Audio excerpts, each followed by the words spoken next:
Chevre, how are you? Today is Erev Shabbos Kodesh, Parshas Vayeitzei. This upcoming week we have Tes and Yud Kislev. Tes Kislev is the birthday and the day of passing of the Mittel Rebbe, the second Chabad leader Rebbe. And then is Yud Kislev, the day that he was released from prison the year before. So it's a Chag HaGeula, a holiday of redemption. So what's the connection between Parshas Vayeitzei, which from this Shabbos all the days in the next week are blessed, and the connection to a day of liberation and the power of tzaddikim? So as usual, since the war started, we added charity. Hashem should help. The war should be over on the Lebanon side, on the Gaza side, and Mashiach should come now. We should win, and there should only be goodness in the world. We'll start with a prayer, which this prayer is a chidush. It's a novelty. It's amazing. It's a verse from this week's Parsha, and that's what we're going to focus on today, which is going to be about the secret to the success of Chabad activism. And that pasuk is a pasuk which the Rebbe instituted a new custom, a new minig, which did not exist before. On the night of Simchas Torah, which is one of the highlights of the Jewish experience of the entire year, the Rebbe, after we say the verses of Atar Resod, the verses that we say before Hakafah start on Simchas Torah, the Rebbe added to the verses of Atar Resod one more verse, and this was the verse that he added. But since we say it on the night of Simchas Torah, it's said as a prayer. V'hoya zaracha kafar haaretz ufaratzta yomo v'kedmo v'tzafeino v'negbo v'nivrechu v'chakol mishbecheis ha'adama uvizarecho. So the translation of the pasuk is, this is what Hashem tells Yaakov: your descendants will be as plentiful as the dust of the earth. Your descendants will multiply and spread out towards the west, east, north, and south. And all the families of the nations of the world will bless their children to be like you and your descendants. Now this blessing that Hashem gives Yaakov is very unique. So much so, as we see in the Gemara in Shabbos, the famous Gemara, and the Gemara in Shabbos, Daf Kuf Yud Ches Amid Beis, says a blessing concerning the inheritance of the Jewish people that will be without limits. And the Gemara says that the blessing is Nachas Yaakov Avicha, the inheritance of Jacob, of Yaakov, your forefather. And then the Gemara says, Loi Kavram Shekosabay Kum Hisalei Ba'aretz La'arka, not like by Abraham, by Avram. It says, rise, walk through the length of the land.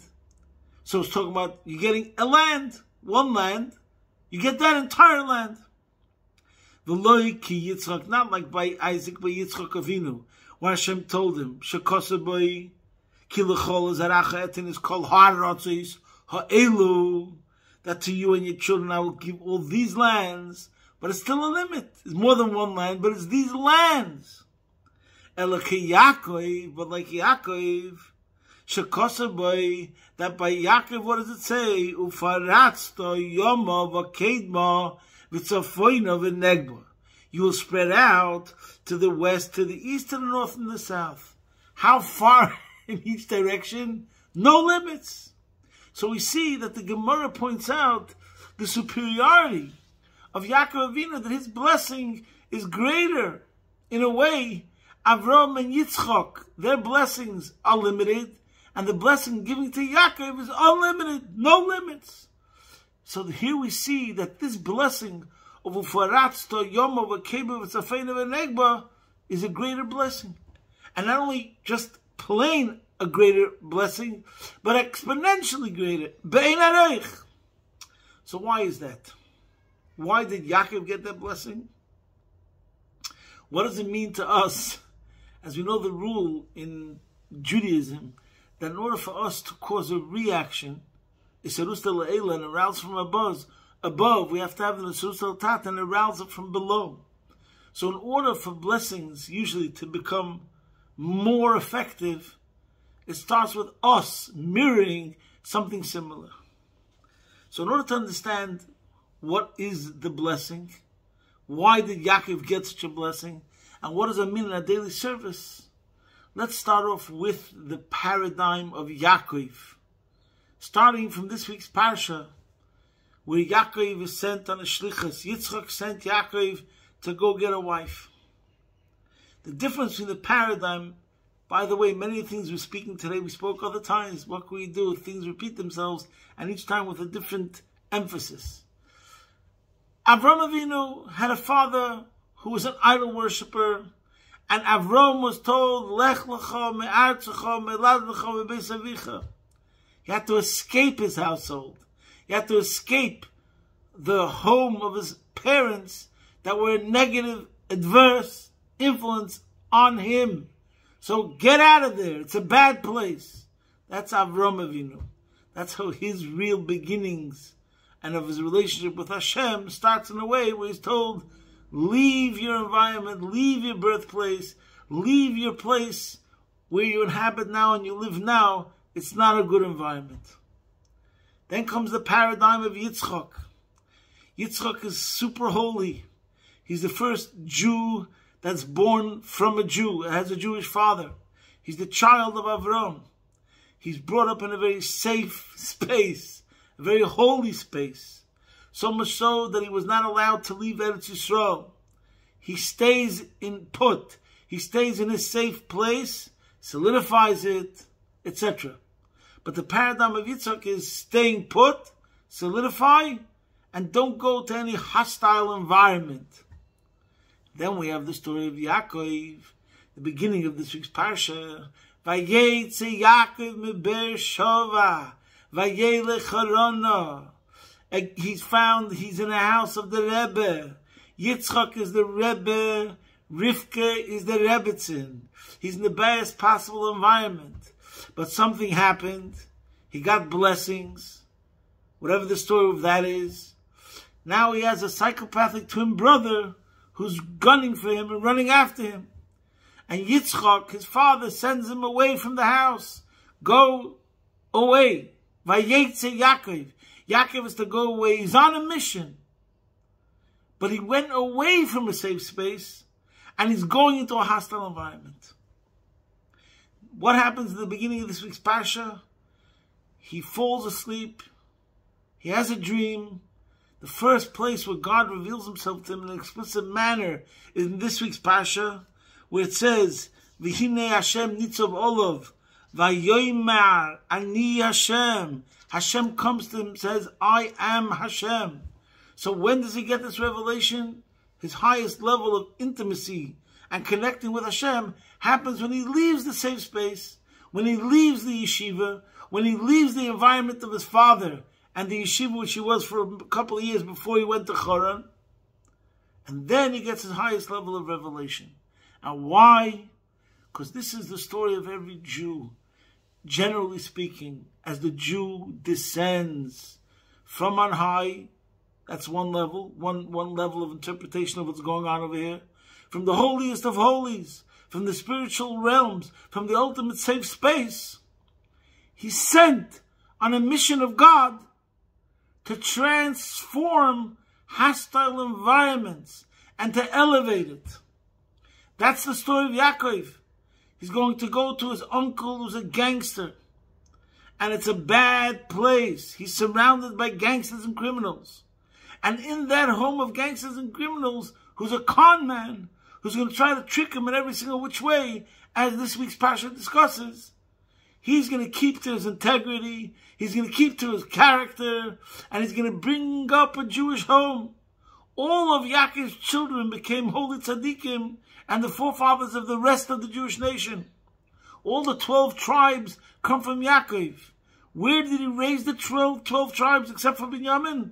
They were born in the house of Lavan. As the Rebbe says in a certain sikha, made in America, made in America.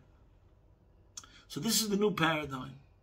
The new paradigm is the one who's sent behind enemy lines to go into enemy lines and to transform the negative into a positive, into an environment of opposition, and to transform it, to make even from foe friend.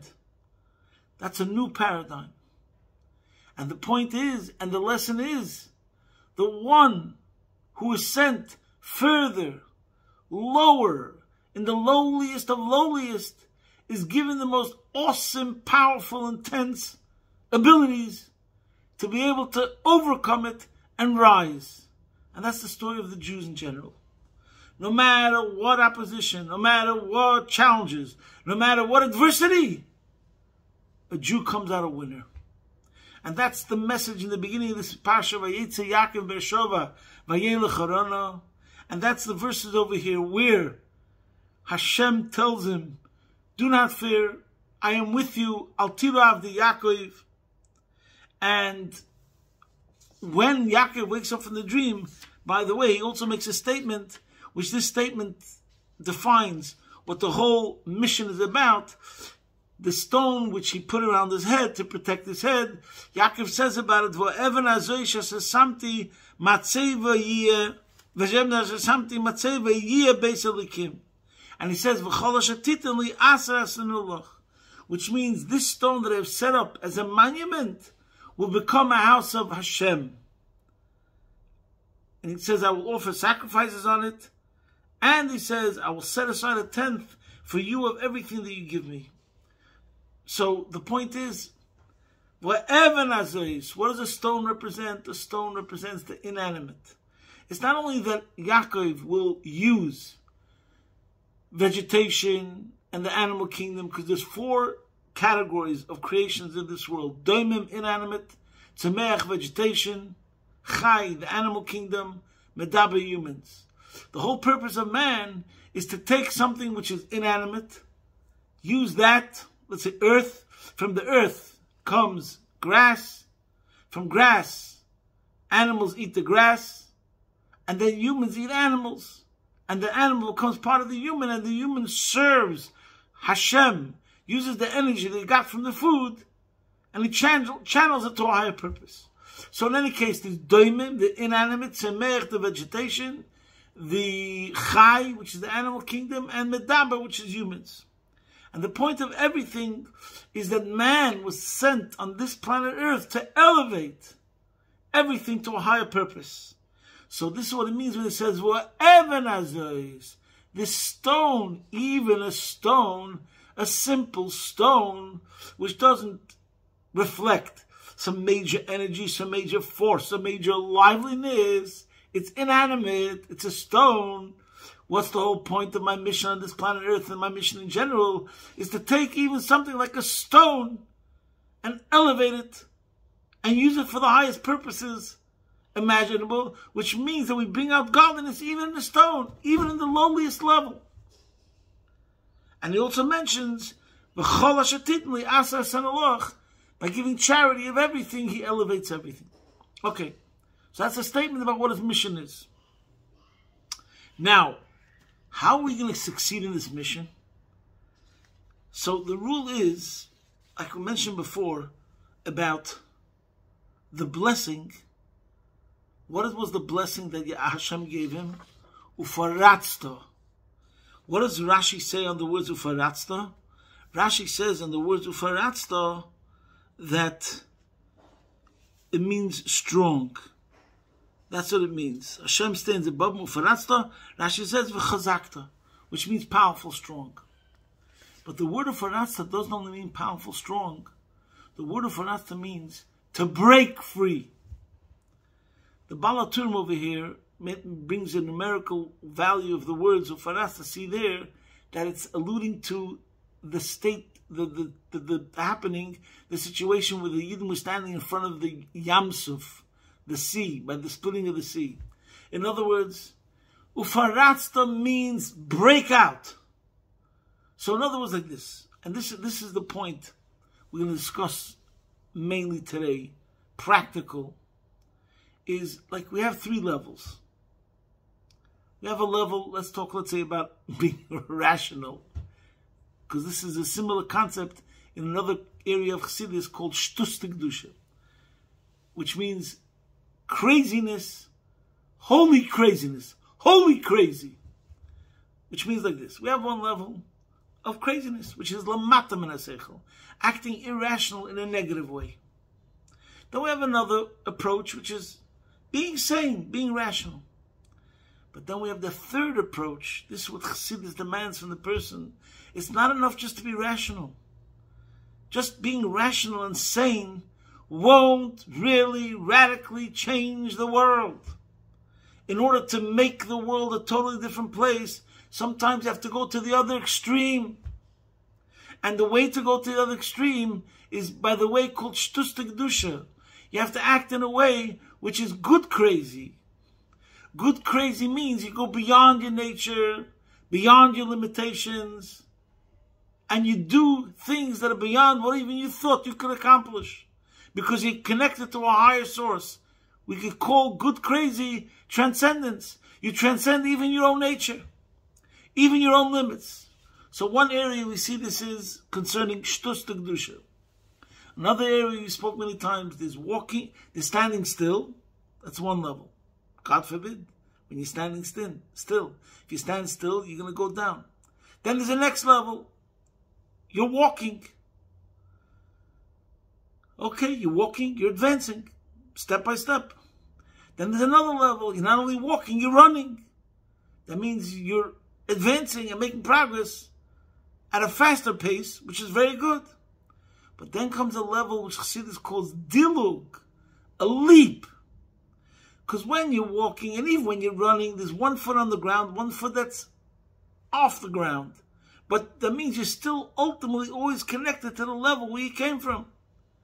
But a real advancement is a radical change in a good way, means to take a leap. Both feet off the ground. And then you're really going to accomplish something. So this is what it means over here. When we say ufaratzta, what Hashem is telling Yaakov, He's empowering Yaakov with the ability that even when there's going to be an opposition, and this is the connotation, that the word ufaratzta includes opposition. Not only v'chazakta, you could say there's a v'chazakta, which means become stronger. No, there's more than just stronger. When there's an opposition, when there's a barrier, when you're facing a wall, when you're facing impossible odds, insurmountable, and you think there's no way that you're going to win, there's no way you're going to break out, there's no way you're going to break through, here comes Hashem and says, Ufaratzta, I'm giving you the ability to break out of whatever opposition will be. Because you're connected to a higher power. You're connected to a power which is not of this world. As we say the famous story and the line, when you're connected above, you don't fall down below. One of my favorite stories is a story of the previous Rebbe when he was a young man, and his father used to send him on missions. Once his father sent him on a mission, and he showed apprehension, like it showed that he was scared.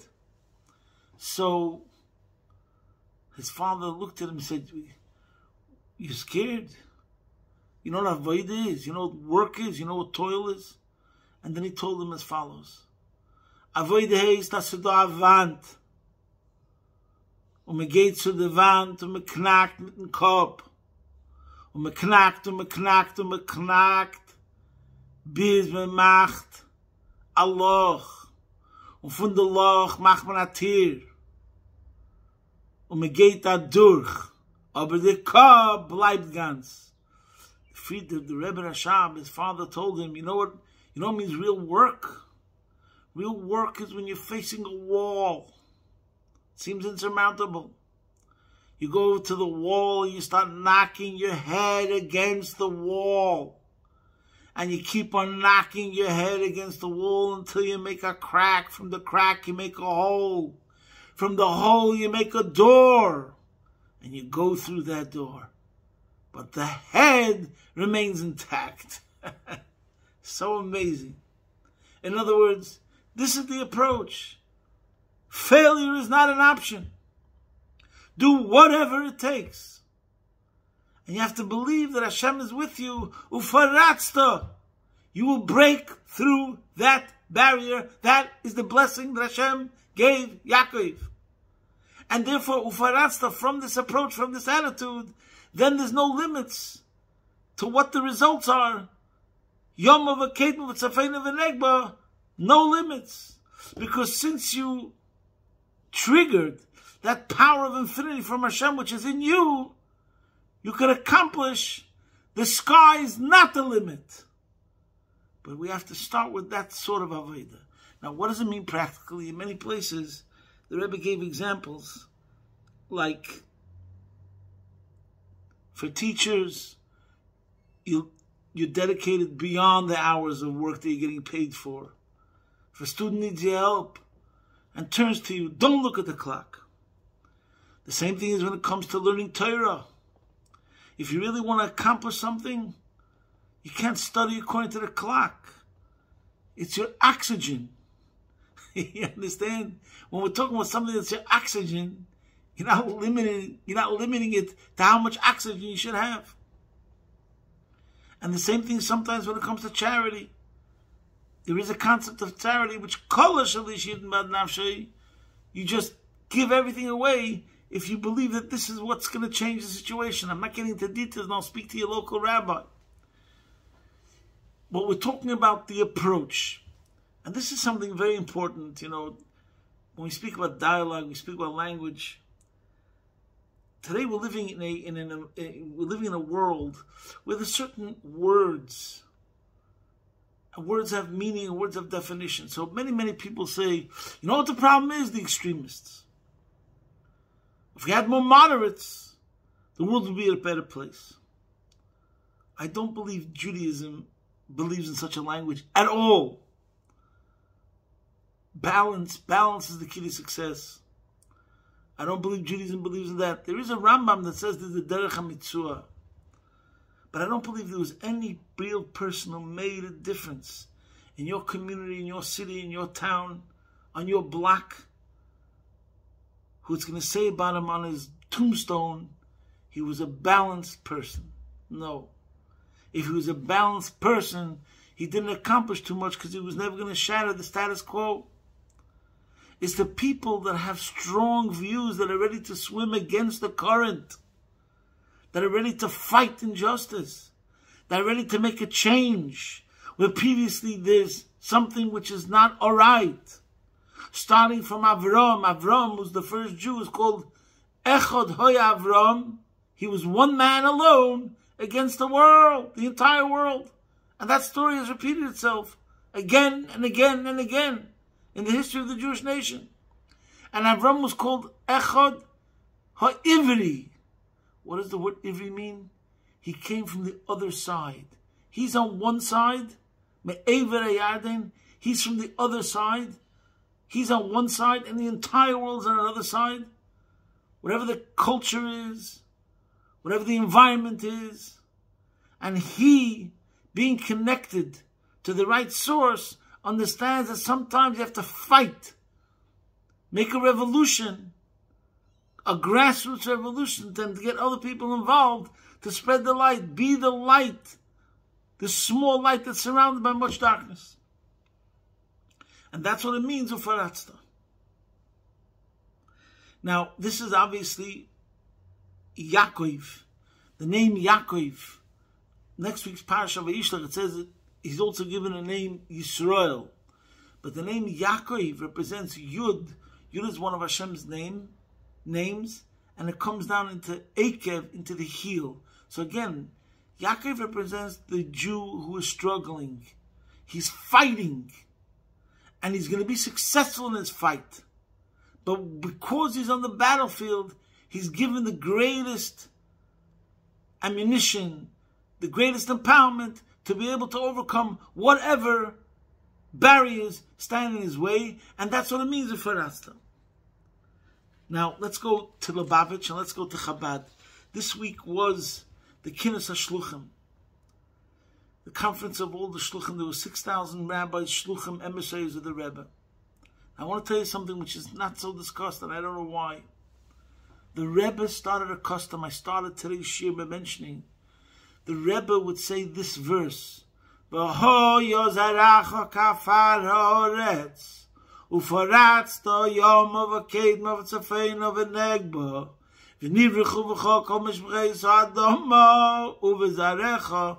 He said this verse 3 times, Simchas Torah night. I don't know what year he started. This was a new custom.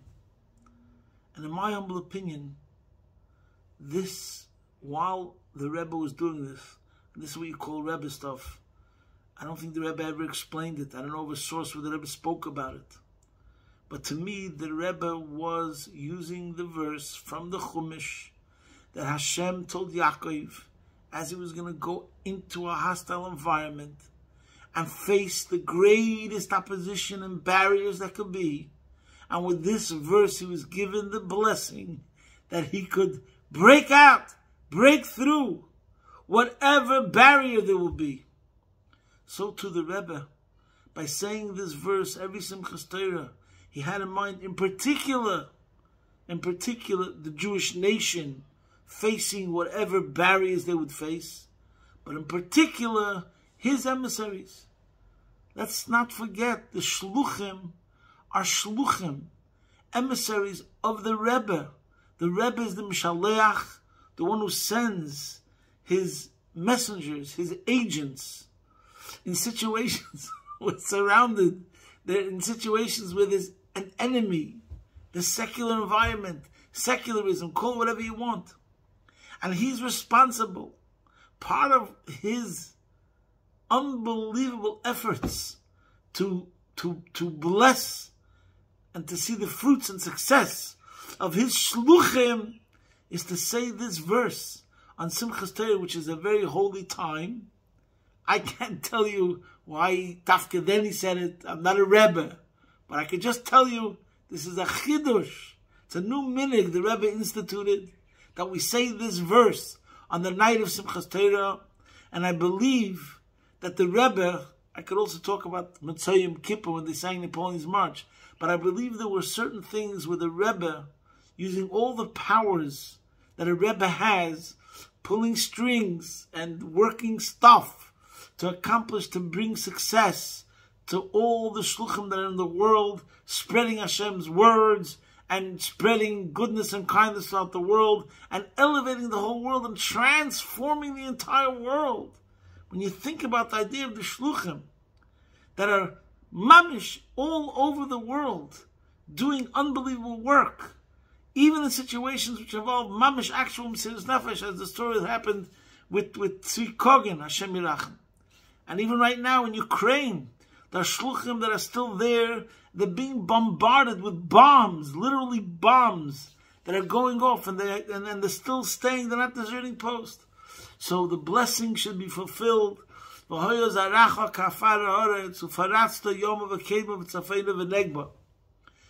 the interpretations of V'hoya zaracha kafar ha'oretz, we should leave it maybe for another time, we've spoken so many times, is humility. In order to be successful, first we have to have a feeling of humility. V'hoya zaracha kafar ha'oretz. Thus represents humility, as the verse, V'nafshi ka'ofar l'kol tiyeh psach livi b'seidesecha. The more the shliach has humility, when it comes to Hashem, when it comes to the Rebbe, when it comes to the ideology, when it comes to the virtues, when it comes to the values, when it comes to the principles, then, when he has that level of bittul, then he's able to succeed beyond. Like the famous verse that Rabbi used to also say, Mi Yakum Yaakov. How does Yaakov rise? How does he elevate? How does he reach the true heights? Ki kotenhu. When he's small, when he's humble, that's how he comes to the greatest levels. And also, like it says next week's Parsha, the Yaakov is the one that says, Kotointi mikolach sodim mikol emes asher sisavdecha. As the Alter Rebbe explains, that also this represents Yaakov's humility. Through humility, in a positive way, as Chassidus explains, humility doesn't mean low self-esteem.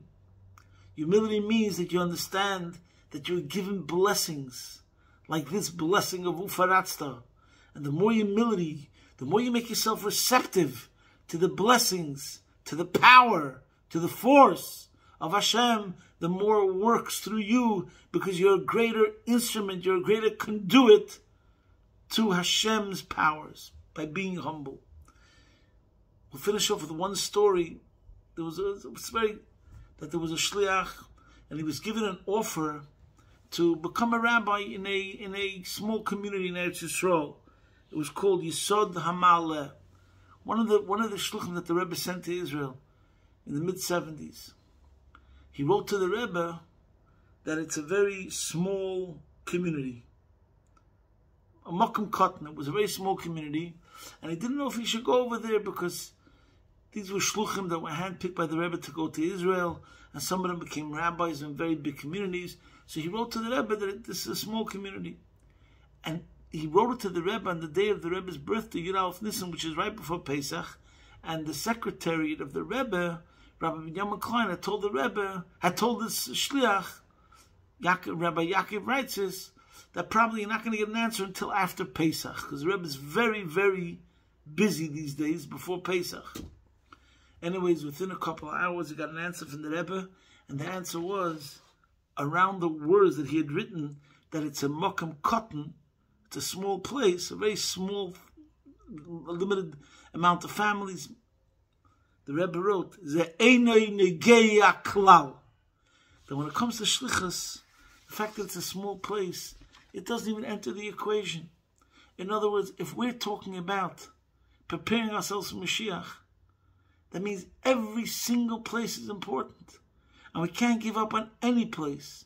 And we can't measure it small, big. We have to go after everything. We're not forgetting about even one Jew. Every single Jew is important. And this is the point of Ufaratzto Yomova Kedma V'Tzafeina V'Negba. Our mission is that we're doing the job until Mashiach comes. We're not stopping. No limits. And the Eibishter should see our dedication and commitment of the shluchim around the whole world, and in their merit, the Gula Mitzvah Shlema should happen now. Posting from my home, Be'ez Hashem Yisbarach, you're a man in Melbourne.